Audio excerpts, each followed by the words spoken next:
डब्लू नजरिया आपकी बार के करा के वोट देवे के बाद अरे बाबे जनसुरा का जात में हटिन की ना।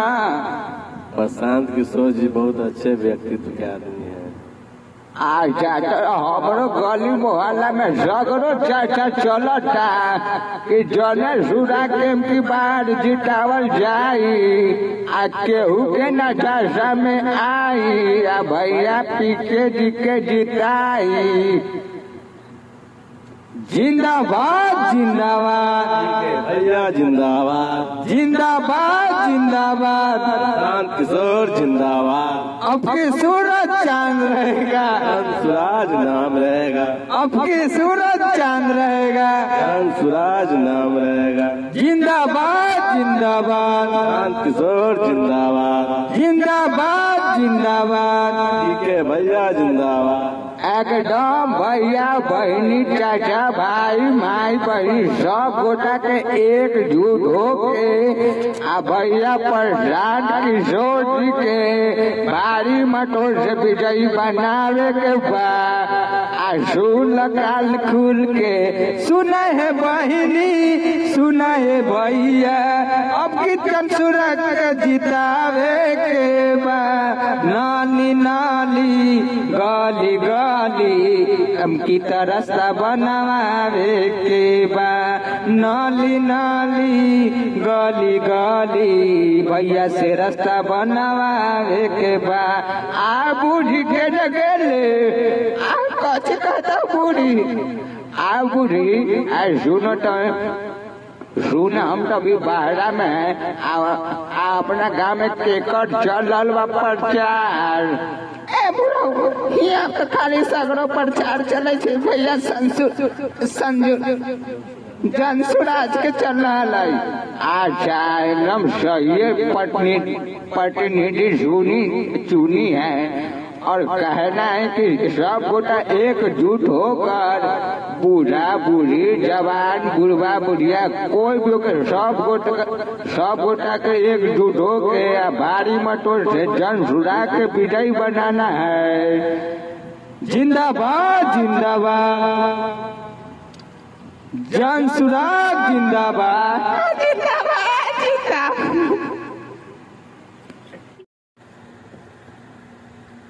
आगे सीना आगे छतिया के खुनावा से लिखही चिठिया चिठिया के जवाब दिएगे आगे पागल घोषित कलकौ आराची पागल खानावा में बंद करावल कौआ पातो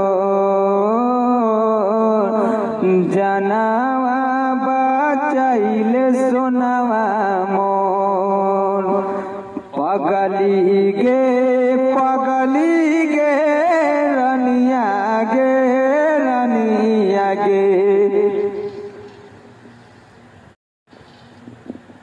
हरिहर बास कटई हाजी बाबा मारावा चढ़ी लो न जाए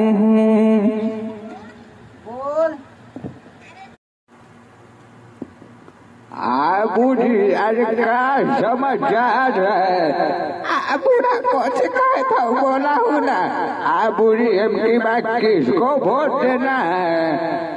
अरे हाला चला ले भैया जनसुरा जी के एकदम सही सुना है और सब आऊ पुटोया के करा के देते गे जी वो भी तो कहे जीते थे हुए पर हम देवे एकदम सभी गोटा एकजुट होके मतदान करे के है जनसुरा के बात के समझ लीजिए सब के उन लोग के गाँव मोहल्ला में सारा आदमी के कह देवे अन्य करी डब्लू भैया उनकर प्रयोगता जिनका कहल जतिन की से सब आदमी की जन सुरा के वोट देवे के है।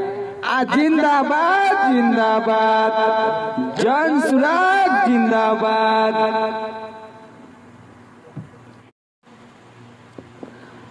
आ बूढ़ी आ सुना तारू एगो बात। आए बूढ़ी चुपचाप कोनो के कहियऊ न। बोला ना जी। आए बूढ़ी, अरे सुनिए कि फलानवा के बेटी और फलानवा के बेटा दोनों भाग गए। कहाँ भाग गए जी? आजी न जाने छऊ भाग गए लेके। सवेरे तो इतना चलत रहा गाँवे गाँवे में चर्चा, फलानवा के बेटी भाग गए, चिलानवा के बेटा भाग गए। एकदम सही बात सुना है, वही बात हम भी सुने हैं, बात के समझ रही। लेकिन वो कहत रही कि से हम वोट देवेला जनसुरा के हम चलवे फेरू। अरे बाप रे, बड़ा निमन बात कहल। अच्छा ई हमरा हटिन बड़का भैया डबलू नजरिया ई का कहतिन से सुन लिए इनकरो मुँह से। जनसुराज के वोट देने तो आएगा है, क्योंकि दोनों नाबालिग है, 18 साल से ऊपर का है, तो भले ही भाग्य लव मैरिज करेगी लेकिन वोट देने जरूर आएगी। आज जब सब गोटा एकजुट हो के जन सुरागे के जितावे के बाद आ भैया जन सुराग जिंदाबाद जिंदाबाद जिंदाबाद, भैया जन सुराग जिंदाबाद जिंदाबाद जिंदाबाद। सुनाए अरे गावे गावे सारे सारे घूमे लपी के भैया हो।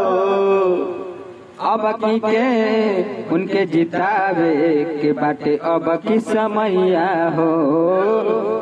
अब की बाटे जनसुराज के जितावे के समैया हो।